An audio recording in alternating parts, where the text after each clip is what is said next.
നിക്ക് എന്നെ കുറേ ദിവസമായി പരിധി കിടക്കുന്നു. ഇന്നാ ഇനിയൊന്ന് കൈമ കിട്ടി. ഞാനിങ്ങൾക്ക് ഒരു ദ്രോഹം ചെയ്തില്ലല്ലേ, എന്നെ വെറുതെ വിട്ടേക്ക്. ഈ ഭർത്താനം പറയണ്ട, ഇറങ്ങടാ, ഇറങ്ങ്. ഇനി എന്താ നമ്മളെ റൂട്ടിൽ ഇപ്പം മീൻ വെക്കാൻ വരാത്തെ? നിങ്ങളെ വീട്ടിൽ കുറേ മത്സ്യം കൊടുത്തിട്ട് കടം കൊടുത്തിട്ട് പൈസ കിട്ടാനുണ്ട്. ഇനി എന്നിട്ട് വേറെ എവിടെയും പോകുന്നില്ല? വേറെ എവിടെയും ഇനി മീൻ വെക്കാൻ പോകുന്നില്ലേ? എൻ്റെ ഭർത്താനം നിർത്തിക്കും ഞാൻ. നിങ്ങളും പൈസ തരാനുണ്ട്. ഇനി അത് വിട്. ഇനി മുതൽ നമ്മളെ റൂട്ടിൽ ഇനി മത്സ്യം വിറ്റില്ലെങ്കിൽ ഇനി ഒരു റൂട്ടിൽ മത്സ്യം വെക്കൂല. സംഗതി ഞാൻ പറഞ്ഞുതരാം. പ്രശ്നം നേതാവ് കേൾക്കണോ? ഇവ സ്ഥിരമായിട്ട് നമ്മളെ റൂട്ടിൽ മീൻ വെക്കുന്ന അപ്പൊ ഇവൻ കുറച്ചാലായിട്ട് ഇപ്പം വെക്കുന്നില്ല. അത് ശരിയാ? അത് ശരിയാണ്.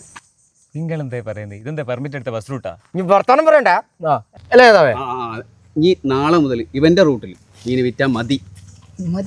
പിന്നെ എന്തായാലും ഇന്ത്യ മീൻ കഴിച്ചിട്ട് ഇവ ഹരം കയറിയിരിക്കുക. ഇയാളെ റൂട്ടിൽ മീൻ വിറ്റിട്ട് എനിക്ക് കടം കയറി ഇരിക്കുക.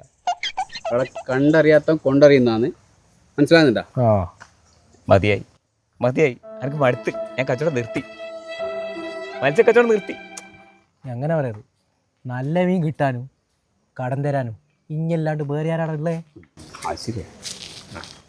നേതാവിന് വേറെ പണിയൊന്നുമില്ലല്ലേ? മധ്യസ്ഥ പരിസ്ഥിതിക്ക് ഒരു കാര്യം ചെയ്തോ, ഇവൻ്റെ റൂട്ടിൽ മത്സ്യക്കച്ചവടം നടത്തിക്കോ നേതാവ്, എന്നിട്ട് കടം കൊടുത്തോ, കിട്ടാ കടം.